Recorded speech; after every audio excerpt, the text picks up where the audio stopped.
What's up guys? We're live here at Museo de Oro. Without further ado, let's go!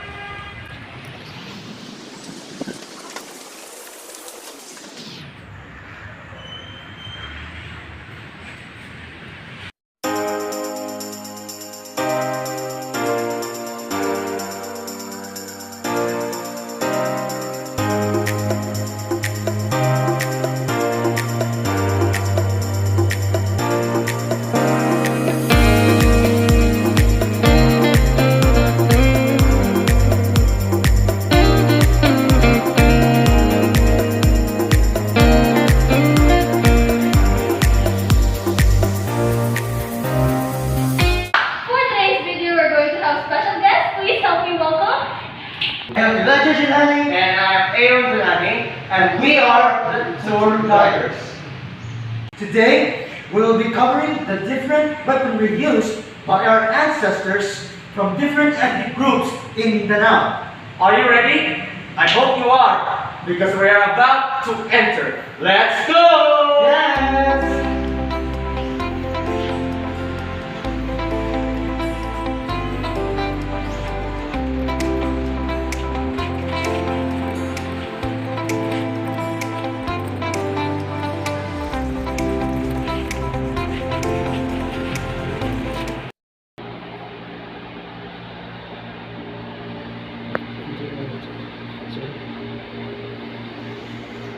Oh, hello tour guiders. Can you explain to us what are those weapons for or how they were used? Okay, thank you very much for that very wonderful question. So as you can see, these weaponry or these weapons are weapons from our ancestors from different ethnic groups in Mindanao. As you can see, this spear is the spear from Bukidnon. The spear from Bukidnon, or the Bukidnon spear, as the name suggests, is a spear made from Bukidnon. It is a long weapon which is made of a long shaft and a pointed tip made of metal. There are various spears in the areas of Bukidnon, and each spear has its own name which came from a certain indigenous group or tribe.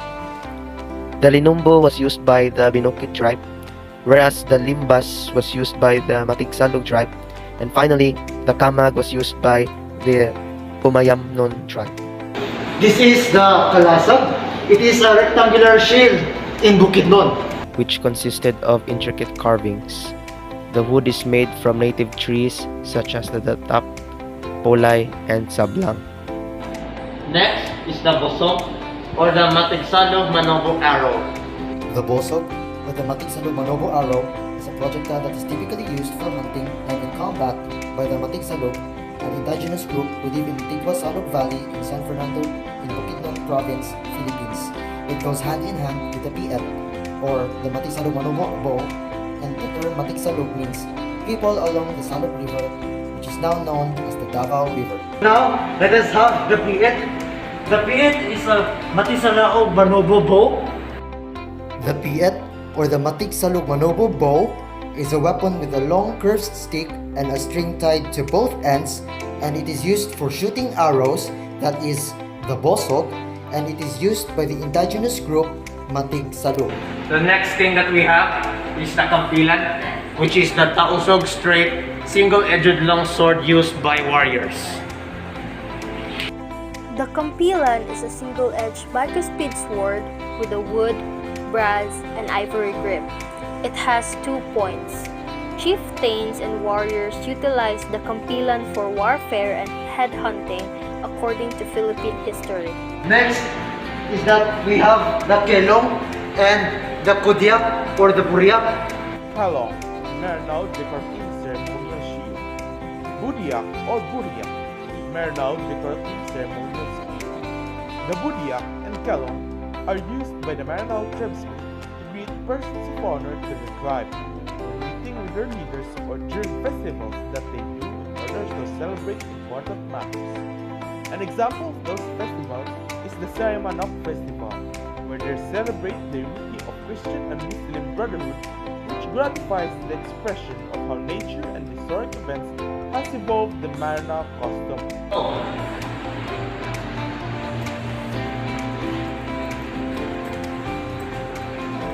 So now we have the Barong, which is the Taosog single-edged leaf blade sword. Barong. The barong is a thick, leaf-shaped, single-edged blade sword. It is a weapon used by Muslim Filipino ethno-linguistic groups like the Tausug, Samo-Bajau, and the Akan in the southern Philippines. There are two types of barongs, one made for the upper class and the other for the lower class. The upper class pommel often had large, elaborately carved jungayan or elongated kakatuks. Barong for the lower class and the ones used for fighting have less elaborate kakatu pommels of much smaller sizes, often featuring the emphasized crests or beaks. Next, we have the Panabas or Tabas, which is the Iranon long handle utility knife, which is also used as a weapon. Traditionally used as an agricultural tool by the 19th century Moro tribes of Mindanao. The Panabas is a single-edged sword and it is shaped like a long-handled kukri. Its overall length could range from 2 to 4 feet. It is efficient of cutting in half. In fact, it had a place in the battlefields against invaders. The Panabas can be used either as a single-handed or double-handed implement. Common to these swords are tattoo-like designs on the sword handle.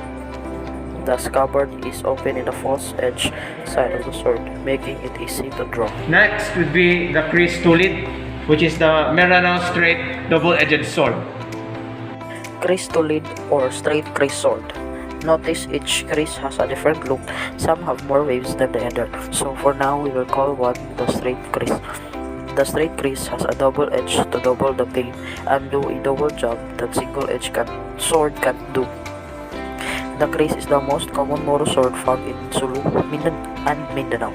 The kris sword is extensively used by the Tausug, Samal, and Yakan warriors. The waves of each kris denotes a flame or a serpent.